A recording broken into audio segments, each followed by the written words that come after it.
Factor all the parts that are factorable.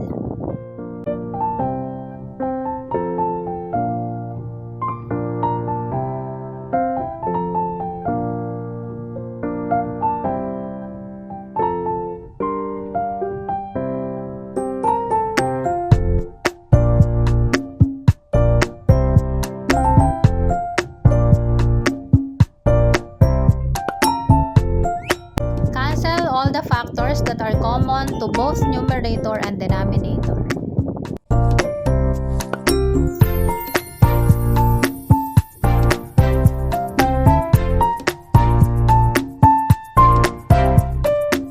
Take all that remain in the numerator and the denominator.